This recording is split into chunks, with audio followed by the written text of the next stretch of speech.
How you doing today, Kyler? Good afternoon, Mr. Starr. My name's Kyler. And I'm Jonathan Starr. And this is Minot Talk at 1 p.m. He's trying to create this new trend, and I'm not sure how I feel about it. I don't know if I like it either, don't worry. But I'm doing great. I'm happy. It's a little chilly Tuesday, but I'm happy to be here. We're live. We're going to talk about some fun stuff. How you doing? How's the weekend? Weekend was fast-paced, busy. That's what everybody expects in their life anymore. Life is fast-paced. Life in the fast lane. Surely make you lose your mind. Yeah. But we got some exciting stuff to talk about today. We sure do. There's a bunch going on down in Bismarck. We'll touch on some of that. A lot of stuff going on here around Minot we're going to kind of talk about. Do you want to start off with kind of the big thing? Give us a rundown on the topics today. Okay, yeah, we got a couple different legislative bills we're going to talk about. A couple polls we're going to go over that the Indie News Co-op issued. We're going to talk about the Anita Knutson Trial and kind of go over that. Then there's some interesting things in town. Last night was the first of the community meetings that happened. Yeah. There's some talk about the paratransit bill that's going on in the state legislature that was mentioned at our last city council meeting. And might talk about some of the local news. Yeah. So it's very cool. Be fun. Sounds like we have a busy episode today. We do. Just the two of us. Just the two of us. Thursday, it'll be a couple more people. We're going to be doing what we call our unfiltered at the Dakota. And when we say unfiltered, that does not mean that profanity goes that day. Okay. We've had a couple of times where profanity has been mentioned on the show, and I apologize for that. That's not intentional. Stuff can slip sometimes. As a newscaster said, I think it was for the Eagles parade. It was live, and it was like every 5 seconds they were. Sorry about that. We apologize about that. This is live coverage. We're sorry about that. I mean, it was after the Eagles victory parade. They were all just hammered drunk up there giving a little speech, and everybody was just cussing up a storm. They did not care. So that was hilarious. Thanks for joining us, everybody. If you have anything you want us to mention, leave a comment down below. Make sure you like the video, too. Well, I was going to say about Thursday, though. It's our unfiltered discussion. Yes, we were getting into that. Profanity. Yeah. But we will be joined by Zach Racknerud and Rob Fuller.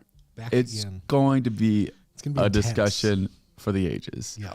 We're finalizing the topic list, and we'll get that hammered out, if not tonight, tomorrow morning. Already some banter has been tossed by Zach talking about no car manufacturing plants being in Canada and all that stuff. Any of those big national headlines, those tariffs, those trade wars, anything with Russia, be on the lookout. It's probably going to be talked about on Thursday. Okay. But here's the deal. This is what I want to say to you, the viewer, the listener. Drop in the comments what you want the topic to be, because we are totally open right now. Do it. Hit the comments. If there's any topics you want to hear Zach and Rob go after, drop them in, because we will, if it's appropriate, we will get that added into the topic list. Definitely want your feedback and your input on that. Looking forward to that.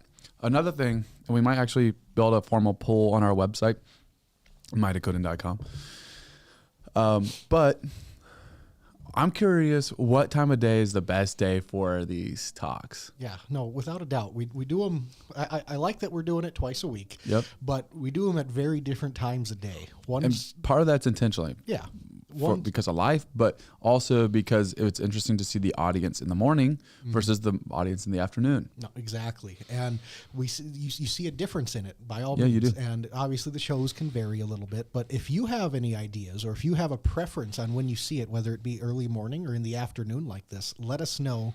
And like Jonathan was saying, we might try to get a poll out there sometime to try to gauge everyone's opinions on that. Right. We're looking at making the times consistent potentially, because simply that would be better rather than so we're trying to figure out what time of day works the best. If you have an opinion on that, let us know about that. I think that's a lot of the housekeeping stuff I had. We got it all cleaned up. The broom, the floor, and we have a special segment this time. I didn't really tell you this, but we're doing a new segment. I think we're going to try it out today. I'm ready. It's going to be called The Brief.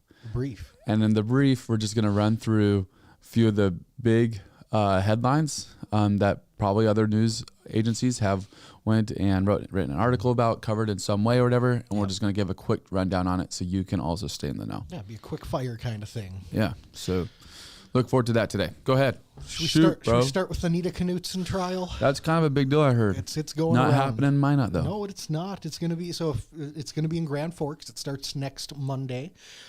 Everyone is still under a gag order that's involved in the trial, so they can't be talking to the press or public about it in any capacity at that stage. However, sounds like the judge has had enough. It really does. It's going to be a really interesting trial because of that. Because it's drug out for 3 years. Yeah, and it's been time and time again they've put it off, and there was another request this in the last month or two, and the judge pretty much just said, hey, if you can't give me some kind of undeniable crazy information on why we need to put this on hold, it's happening. Yeah, but he went so far as to say, if so there was a question about the evidence and all that. He's like, if you're not telling me the truth, your license is on the line. Fair, yeah. He has had a complete no more. I'm done with it, guys. He said, I think even with the continuations and stuff like that, if we're going to continue with that, then I'll hold you in contempt. It's it's just done. He's ready for it to get going at this point. And like you said, it's been almost 3 years. Everybody's ready for it to get going. Well, I mean, the only person, obviously, the sides get to play games of trying to delay for whatever reason. So they may not be ready to go, but they have a ton of information. Mm-hmm. I think the defense is in a bad situation because attorneys had to switch out at the end of last year. The one said, I'm no longer going to be able to represent you. Yeah. That's always interesting notch in the belt that gets thrown in at that point when at that time, a month or 6 weeks before the trial was supposed to start, right, the whole litigation team, or not the whole, but the majority of the litigation team for the defense got switched around. Some left the office, and so that was one of the big reasons why the postponement came, but also because of the Minot Police Department investigation as well. Gotcha. And should we go over a little recap if anyone by chance isn't familiar with it at this point? Yeah, let's do it. So I think first off, let's give a shout out to the Minot Daily News. I wanted to as Charles Crane there. He's a living legend. He is. Did a fantastic job with the timeline on this. I know, was it on Sunday, I think KX News did a little documentary on it too, was good. But I think this write-up that Charles Crane did in the Minot Daily came out also on Sunday, fantastic. So if by chance you're not familiar with the Anita Knutson murder, it is one of the most high-profile cold cases in Minot's, if not history, at the very least the near history. It happened in 2007, June of 2007. Anita Knutson was 18. She was from Velva, just finished up her freshman year of college, was living at a apartment on North Hill with a roommate, and was found deceased on a Monday morning from stab wounds, and after a weekend of going, without contact of anybody. And there was a lot of people that were initially investigated and looked into, and a couple of the key things that really was hammered out by the detective. This is just to summarize it for everyone. The person that was involved had to have likely had a key to get in, and they had contact with the victim most likely prior. So there was a couple of the biggest things that they had determined, so it was a little iffy on where it was going. I know one thing growing up that I remember hearing the most was about the random jogger that was seen, or the guy running away from the building. Oh, yeah. That was one of the biggest ones I remember hearing talked about. And in hindsight, that was just a guy that was on his morning run, coincidentally. And it just shows. Be careful about your morning runs. Yeah, it just shows how easy things can get misconstrued in a situation like this, too. Right.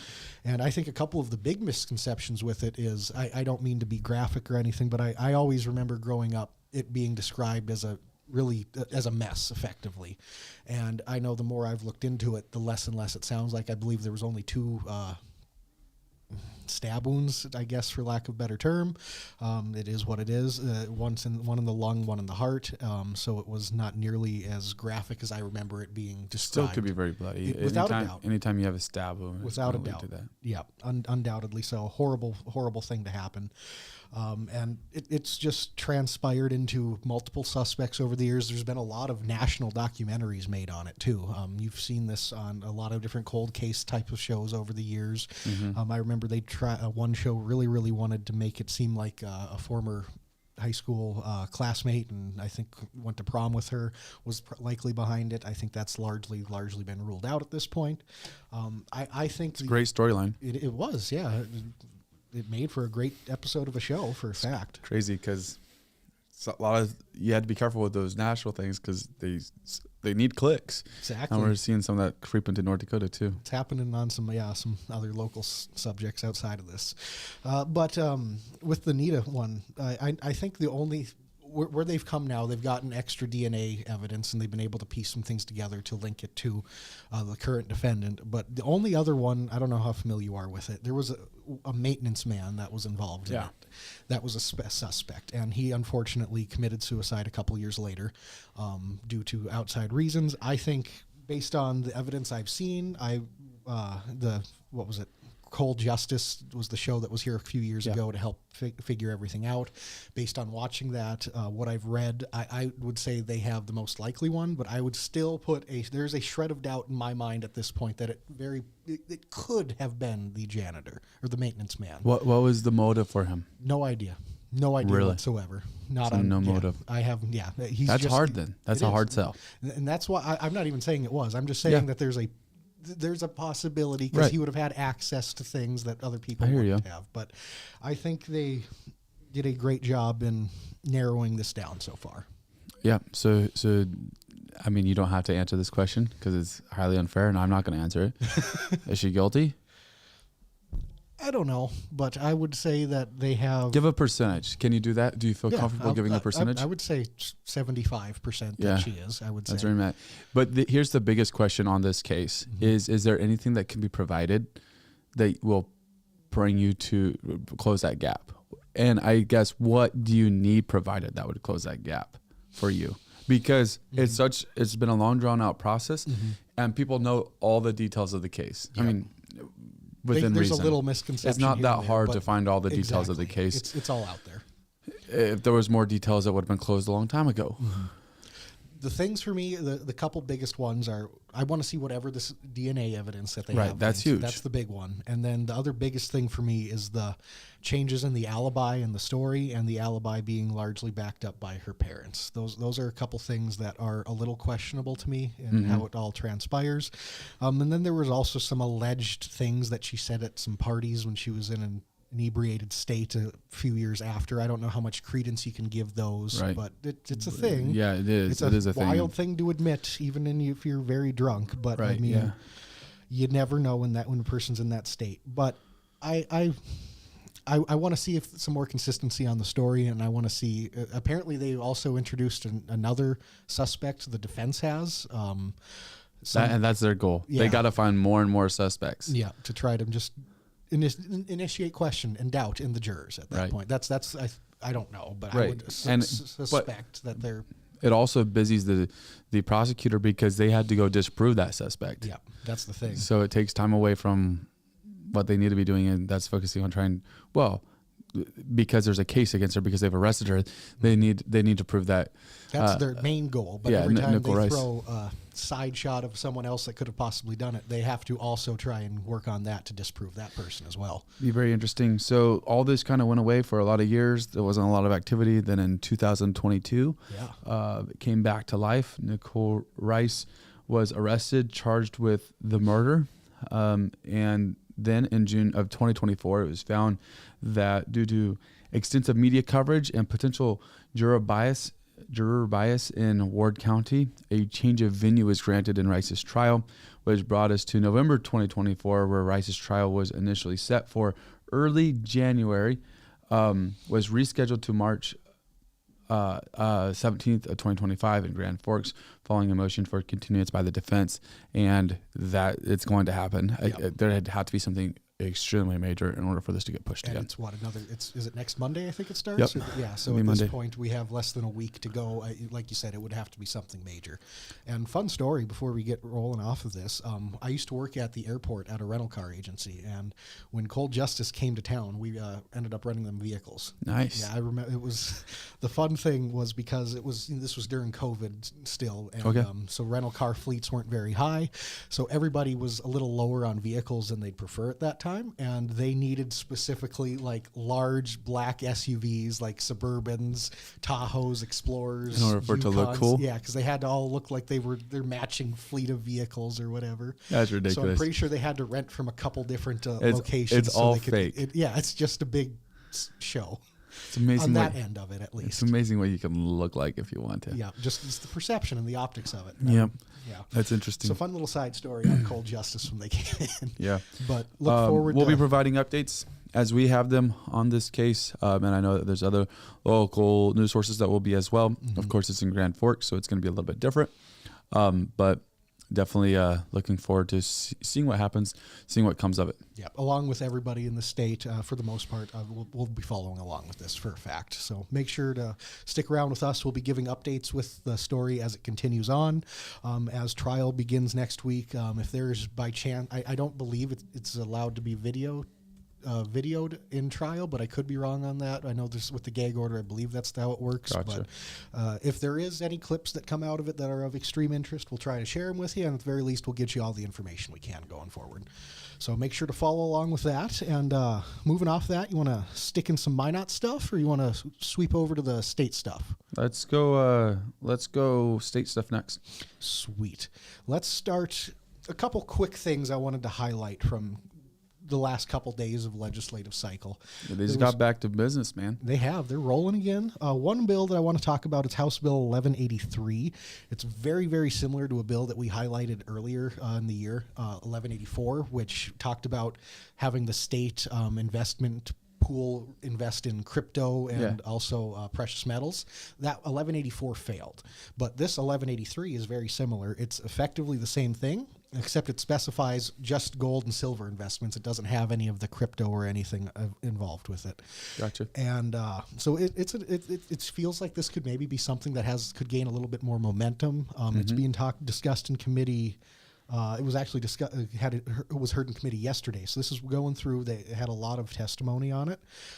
For something a little smaller like this, but the Bank of North Dakota would be the main investment service. And I think one of the things that they were talking about with it was how they want, if this were to pass, they would have to add a lot more security to the Bank of North Dakota and protections, because they're all of a sudden they're handling not just some bullion and silver at the location, but in this specific instance, it would be a large quantity of it. So they would have to find a way to, for lack of better terms, protect it at that stage.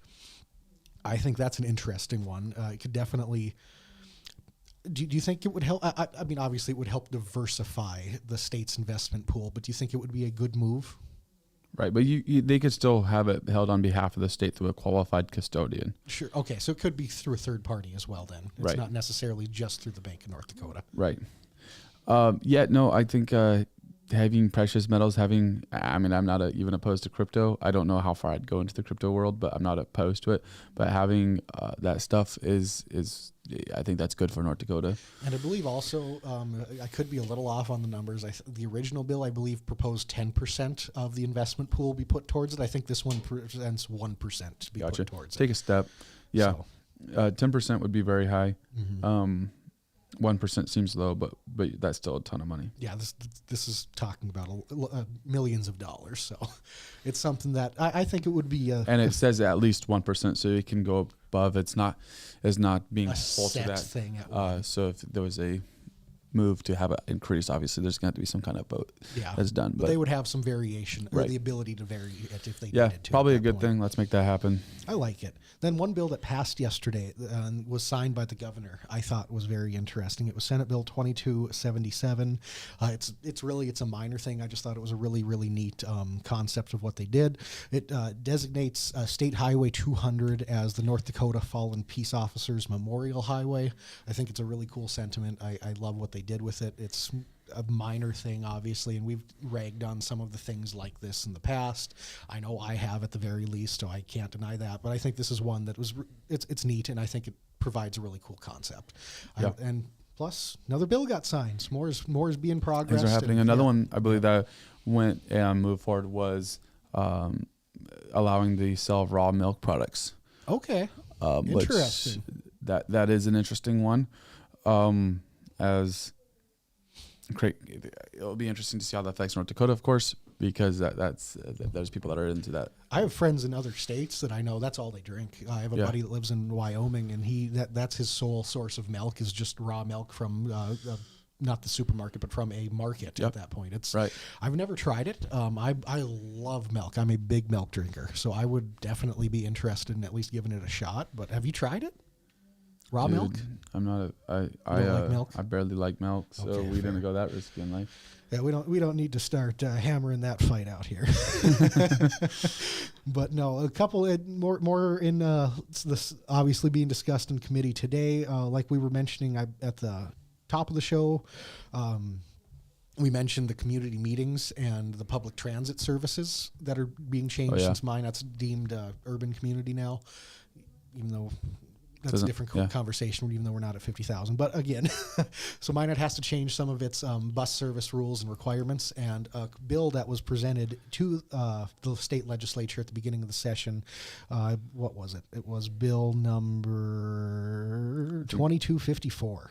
And it is in committee today being discussed. They just mentioned it at the last city council meeting. They were talking about it quite a bit. They originally had, I think, $10 million in additional funding for some of these transitionary periods and to get everything made as it needs to.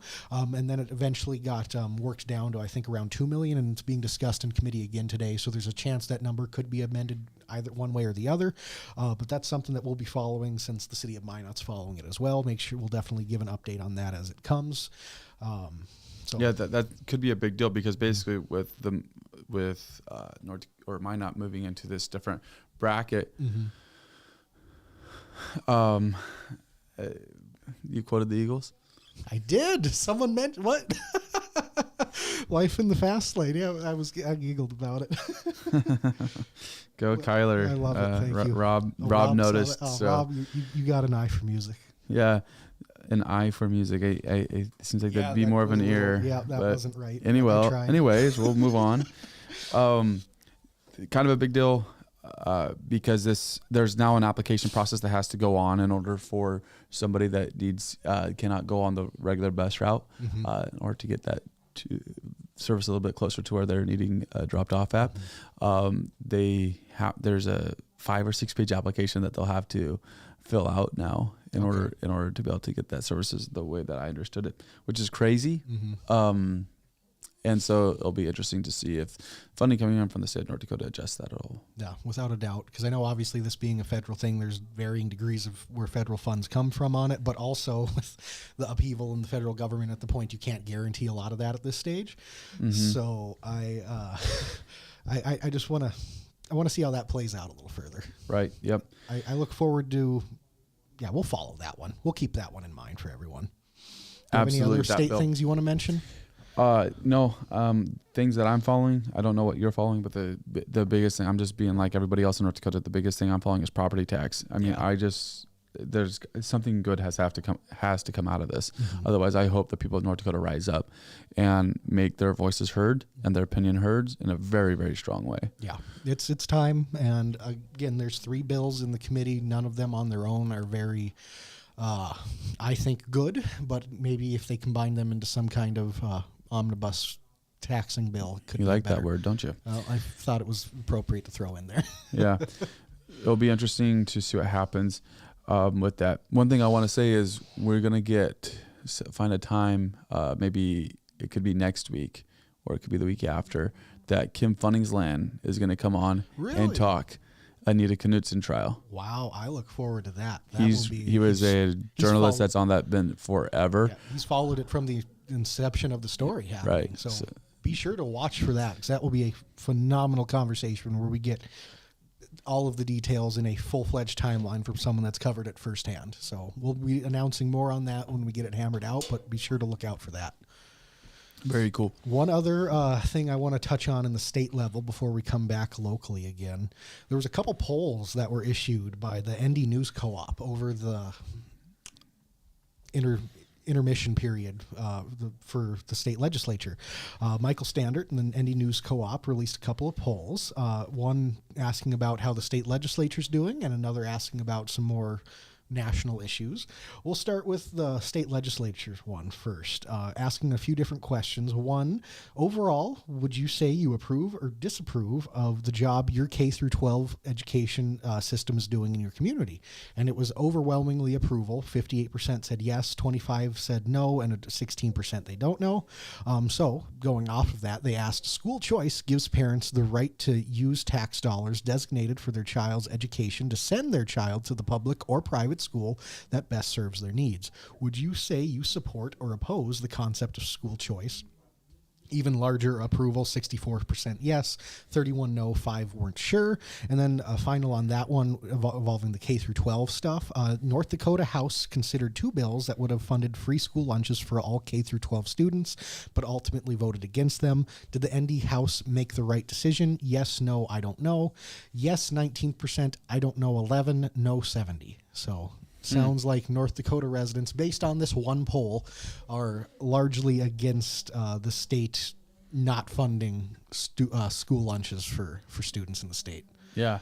And I knew there was definitely quite a bit of pushback on that. I wasn't necessarily expecting it to be that massive. It was out of 500 people that were polled, so it has 4 to 5% margin of error. So even with that, if it's still a 60% disapproval on that, I mean, you give it the higher end, that's still an overwhelming majority that were against that one. Absolutely. Think something could come of that in a couple of years then? Yeah. I think some of those things, the groundwork is being laid for some major change to come in on those subjects. It's just like property tax has taken forever to finally get the attention. There's some things that need to happen with schools as well. It's just not fitting our current demands as a state. That's fair. And especially with some of just how there's bigger funding issues that they're working on right now, obviously settling the property tax debate. And once that gets settled, hopefully we can see something more progressive start happening on the school edge of it. Right. A couple other ones they had for the legislator was just a general approval of how the legislature is doing so far. 35 said they disapprove, 23 said they approve, 39% said it's too early to tell, and 4 said they don't know.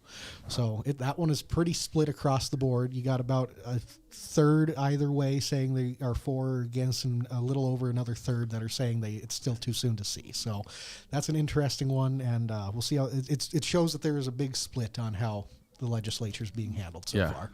Absolutely. Another one, they asked the approval rating of Governor Armstrong so far. This should be interesting. 73%. Approve? Why? Say too early to tell. Yeah, okay, fair. 4% say they don't know. Then approve was at 14% and disapprove at 9%. So I mean, it's way too early to tell. He hasn't even got his property tax bill. No, I think you got to at least wait till after the and that's trash now. So it doesn't even fix property taxes. It only fixes people's property tax that has low property tax. Scott Lauser, Representative Lauser, made a huge point that cannot go unnoticed on that property tax bill. What it just did is it ruined the whole lower end of the housing market. Yeah. If you have a house under $150,000, your property taxes are almost all paid for by that bill. And if you go and get a bigger house, you're then going to have to pay because the governor's property tax bill no longer will cover property tax until it is gone. Exactly. It's just that $1,450 at this point. It's going to be just that $1,450. And so the lower end of the housing market is completely destroyed. It will be almost impossible to get in. Which it's already terrible. It's very hard to find an affordable house. Yeah. So it's just another reason not to vote for that bill. Yeah. And again, good chance there'll be some kind of conglomeration of all of them put together, but they haven't really been discussed yet, so we'll have to see how that ends. I mean, you say good chance, but who even knows? Yeah, there's actually. They said there'd be property tax reform, and what we got was some type of credit. A few different band-aids to throw at it. So hopefully something happens there. If you want to go and just ask questions of your Minot legislature, there's actually a way to do that. There's a forum that's held, and the next one is going to actually be not this Saturday as originally scheduled, but it's actually going to be on the 29th. So make sure you are there at the State Fair Center, right? State Fair Center to engage with your legislators. And those are what, 9, 10 a.m.? I know they're you're earlier. putting me on the spot, man. Oh, I thought you had it pulled up. Never mind. I believe they're 9 or 10 a.m. They're earlier on Saturday mornings. It's a really 9 a.m. 9 a.m. Yeah, it's a really great forum to get out and talk firsthand with your legislators. Fortunately, I work Saturday mornings, so I have yet to make one. I would love to before it's over, but again, Excuse me, I was wrong. 2 final legislative forums will be held in Minot on March 22nd and April 5th. There'll be no forums held on March 15th or 29th. So the next one is March 22nd. There we go. Fair enough. So be on the lookout for that, 9 a.m. Get a chance to meet some of your local legislators. Then on that same poll, do you want to talk about a couple of the national ones they had. All right, questions they asked.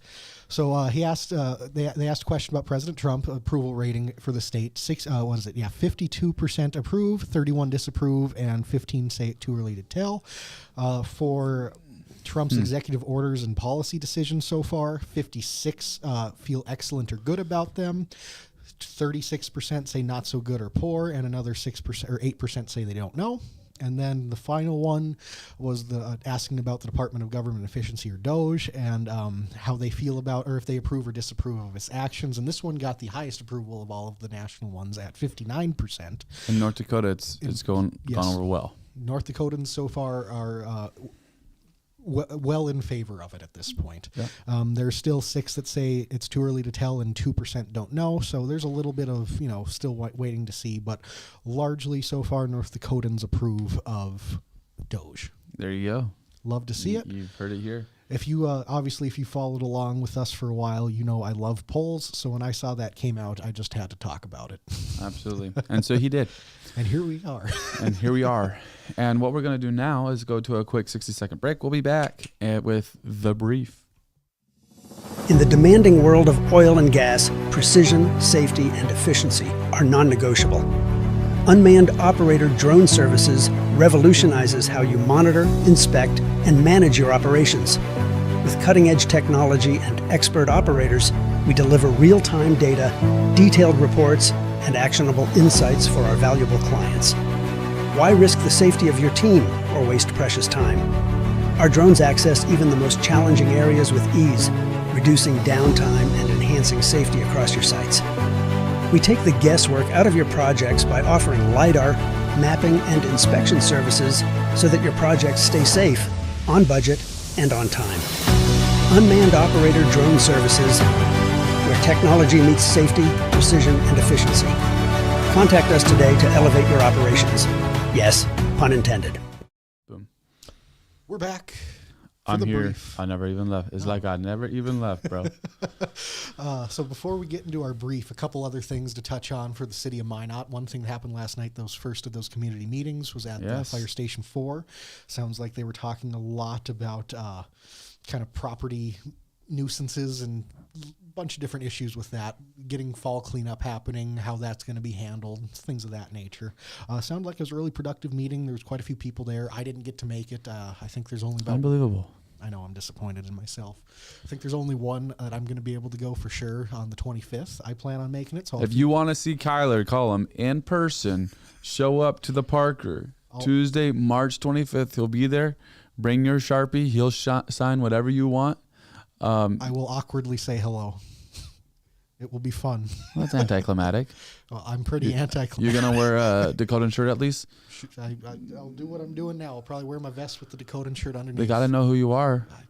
You need a name tag. Yeah, I'll wear a hat. You wear a Dakotan hat? Yeah. We haven't even seen him in a hat yet, folks. Yeah, I don't like hats. He's going to wear a hat, I'm he not said. A hat guy. He probably won't wear a hat. He's saying that right now, but he probably won't wear a hat. I won't wear a hat. But the Parker, also going on is... Before the Parker. They'll be talking about city stuff, but that's secondary to the fact that Kyler will be there. Exactly. Yes, that's clearly the whole point. But before that one, there is one on March 13th on this Thursday at the recycling center, the landfill recycling center. Wherever that's at. Yeah, I'm not positive. I'd have to look it up. But is that the one that's now west of town? I was going to say I believe it's on the west side. Past the hospital? I believe so, but I'm not positive. Yeah. Make sure you look that one up.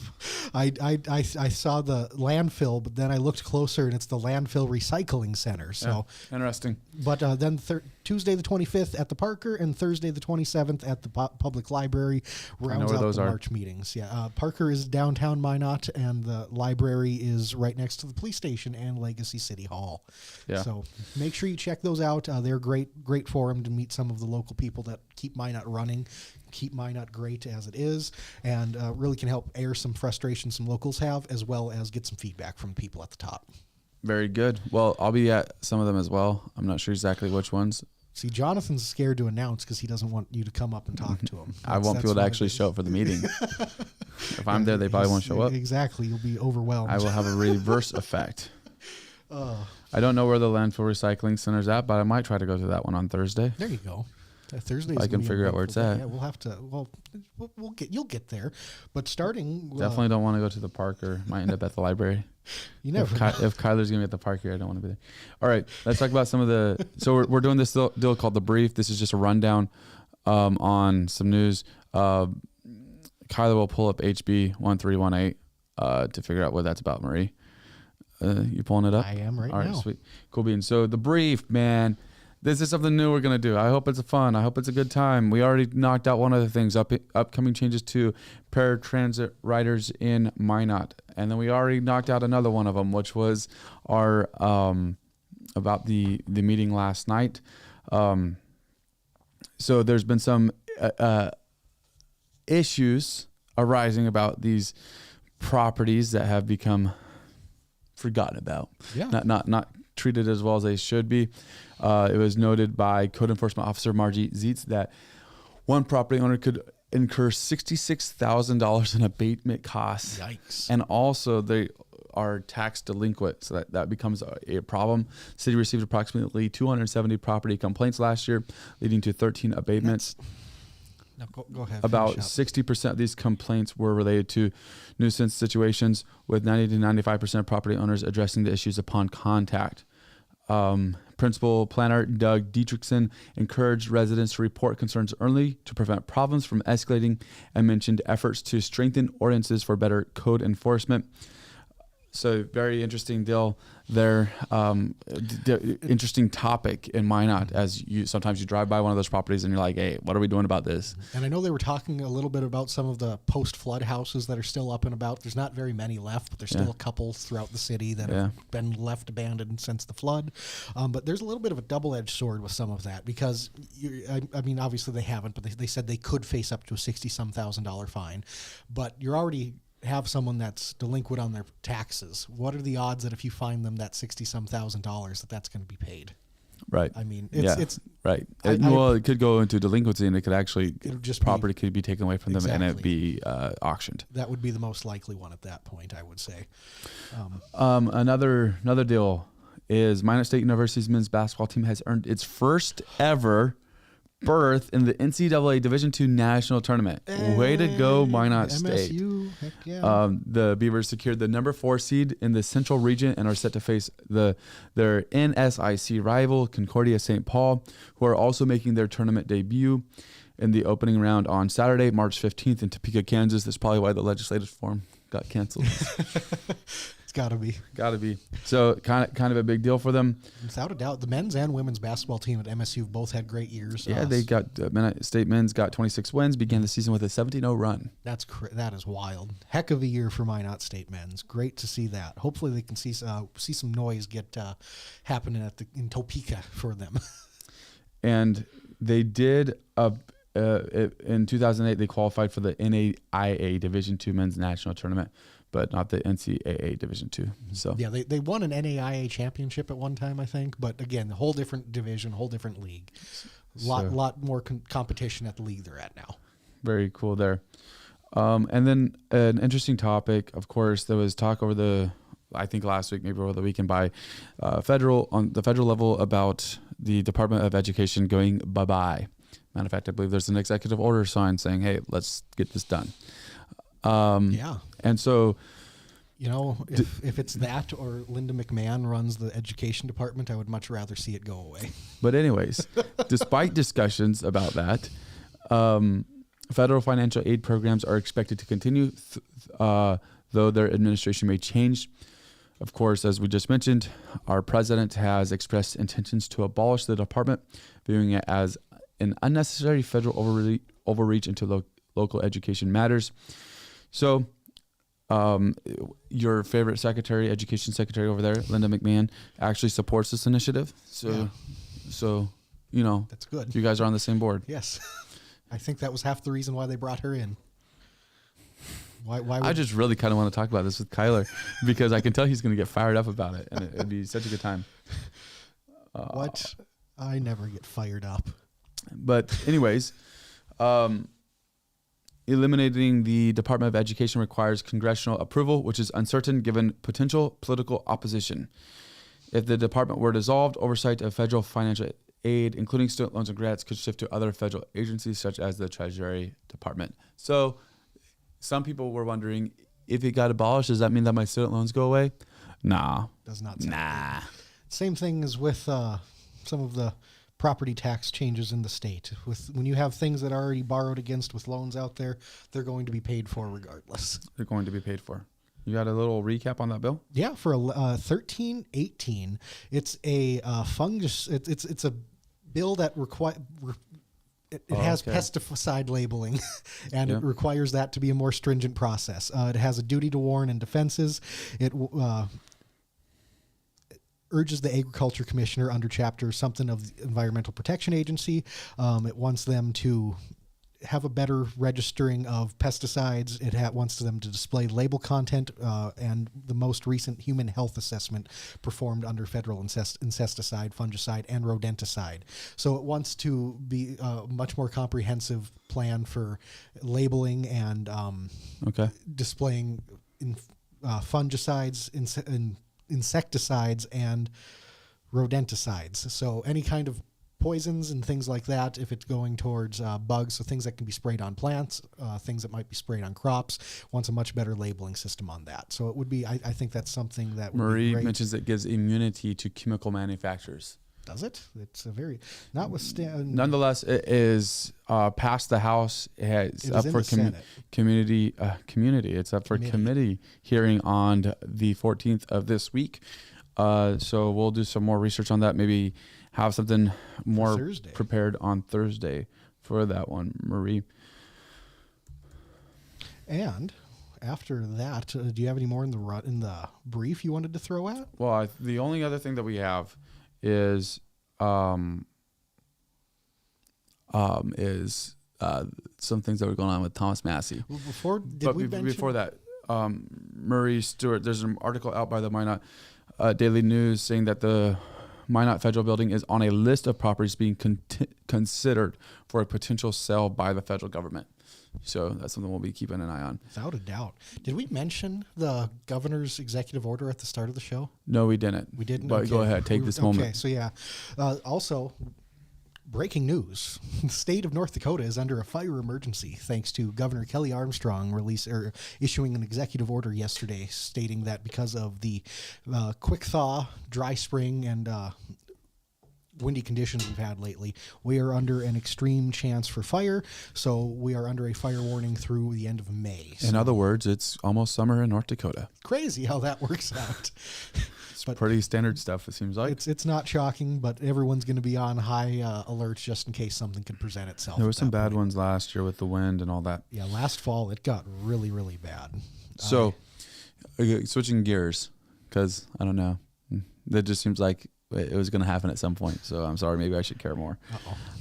President Trump is vowing to lead the charge to unseat Republican Representative Thomas Massey, who has said he will not support the GOP's short-term government funding bill ahead of Friday's shutdown deadline. You know what? So Trump goes on his social media platform, Truth Social, thanks the House Freedom Caucus and all that stuff, and then gives a shout out to Thomas Massey that Thomas was not even looking for.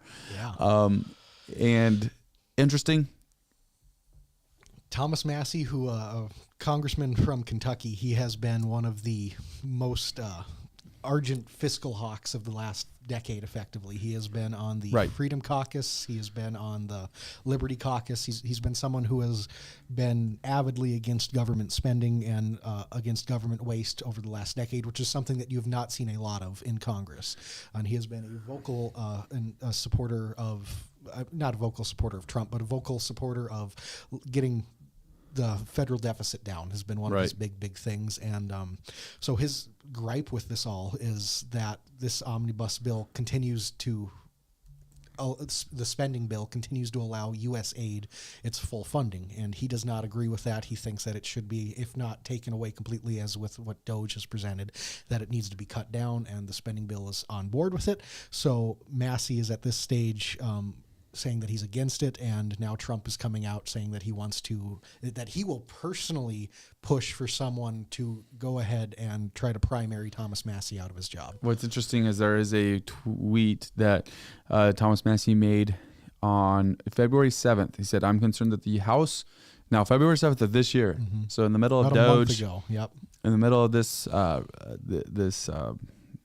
Everything that's been going on. This president's term.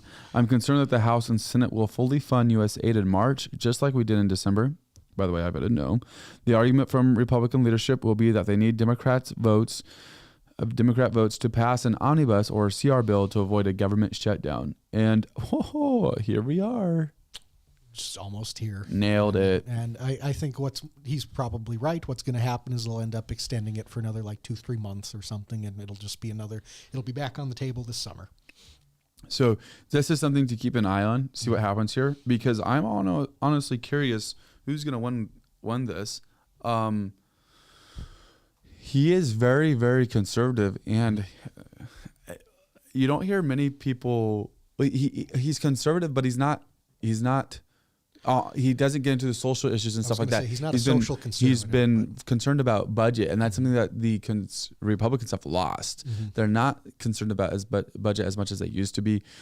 This is the most concerned that they've been about budget in a long time, and yet they're still willing to not fight for some of the stuff that they say they're fighting for. I think, and that's one of the big things is there's not a party at the national stage that has any real interest in balancing a budget at this point. You can argue that Doge is doing that, but I don't believe the Republican Congress or Senate has any interest in doing it. Right, and Thomas Massie's point is yeah, that's great, Doge, but we're not actually making any laws about this. We're not actually making any effective change. We're just canceling these contracts, and down the road, they'll all come back. So at this, he's worried it's just a dog and pony show that's all going to fade away. Because what's happening is the executive orders are being pushed out, and they're doing what they can immediately. But like you said, there's no actual legislation that's being passed to stop these things from reoccurring and to stop the spending from actually happening at a later time. And it's just showing that one of the checks and balances in the federal government is not doing its part at this stage. Even if they're all on board with what Doge and Trump are doing, they should be passing legislation to support it at this point, rather than just letting them run wild and do what they want. And we'll see if there's a plan there. See, I think that this whole stock market thing, there's a meme going around about how Trump is helping out the working class by making stocks more affordable. Come on, you can smile at that, right? Stocks became more affordable, man. They are cheaper. You're not wrong. Tesla's down by $200, man. It's not that bad, but you can afford it now. People have taken a hit in the last few months. They literally yesterday, I think they said the stock market lost $1.4 trillion. Yeah. That's crazy.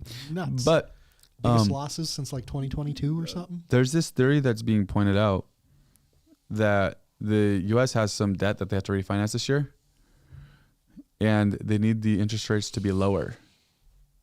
So this is going to try to if you remember at the end of last year, Trump was telling Jerome Powell lower interest rates. Sure. He didn't. So then now they're coming in with potentially trying to manipulate other areas to force the interest rates down so they can refinance the stocks, which will also help consumers, not in the way that necessarily we anticipate help, but it would also lower it for refinances for your home. Yeah. And then potentially stuff begins to go back up. Who knows? I don't know. That's an interesting way to go around it. I mean, it's a little bit of a sideways approach, but if it works out, I mean, indirectly, that could be huge for the housing market at a later point too. Yeah, it could really help boost that. But there's gonna be a lot of hurt. Yeah. In the meantime, that's the thing. It's going to when that potential better does occur, it won't be until things get worse, I don't think, in my personal opinion on that one. I feel it's going to hurt worse before they get better. Egg prices are just going to, if not go up, at least stay the same before they get cheaper. Obviously, there's a lot of developments on the tariff and semi-trade war that's been going on today. We'll get into that a bunch on Thursday when you check out our Unfiltered with Zach and Rob that we're going to have at, I believe, 8:30 on Thursday morning. But just a little bit right now, the U.S. has, first off, Ontario province in Canada upped their tariffs on electricity import to the U.S. And so now the U.S. has, and Trump has went back and countered with even higher tariffs on Canadian steel and aluminum.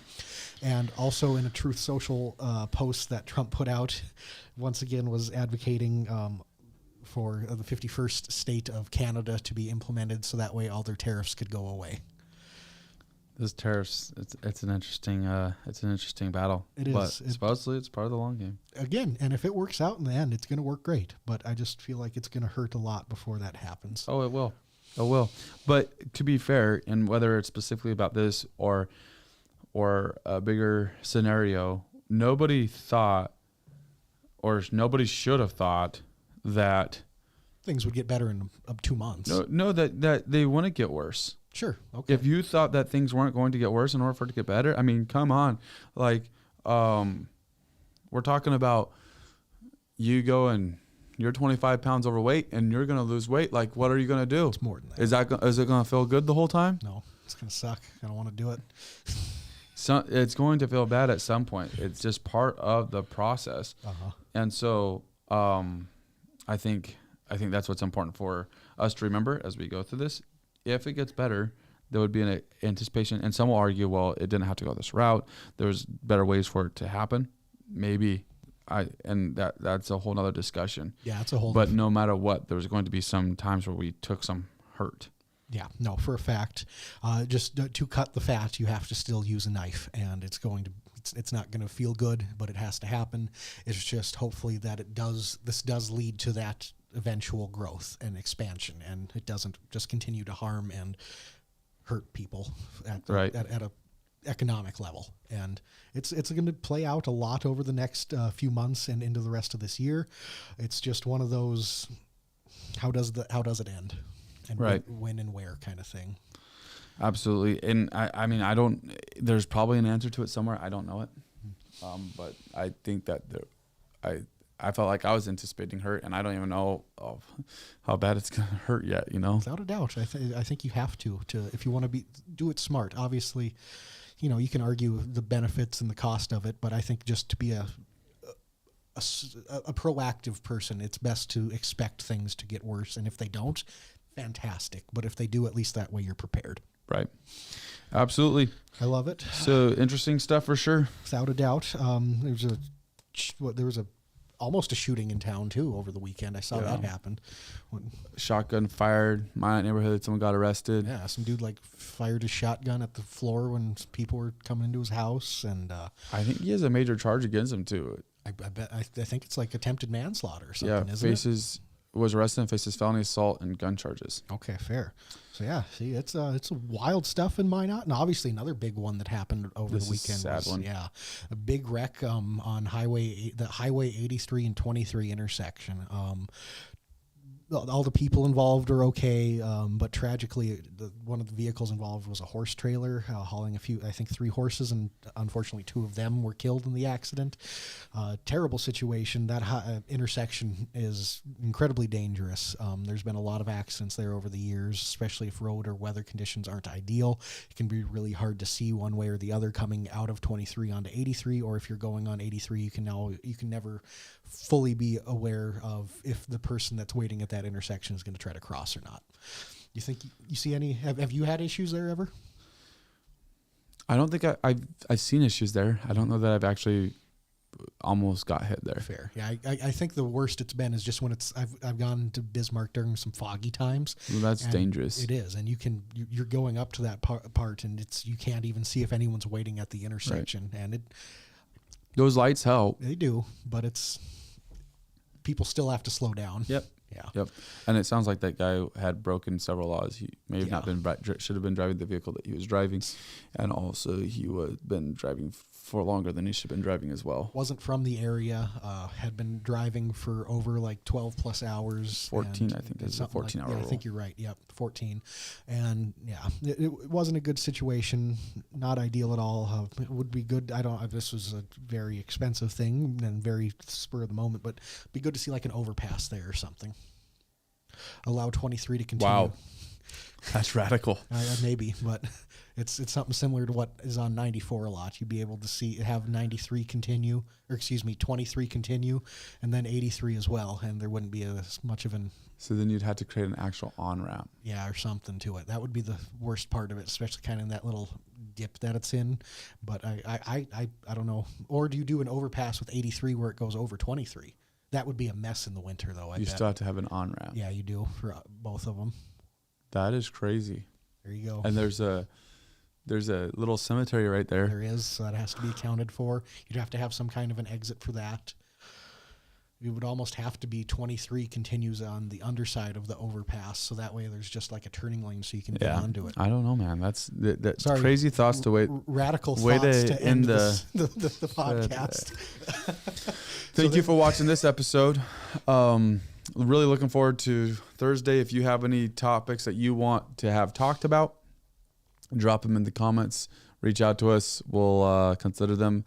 And we're looking forward to hearing Rob and Zach go head-to-head and unfiltered. It's going to be a great time. Make sure you tune in Thursday morning. Make sure you subscribe to us on YouTube. Hit that notification bell so you can know when we go live Thursday morning, so you don't have to be late. You can make sure you're there. You can hit us with the comments as we go. We can even throw a couple of them at the guys, maybe what's happening. And I believe that we're going to start that one a little bit later.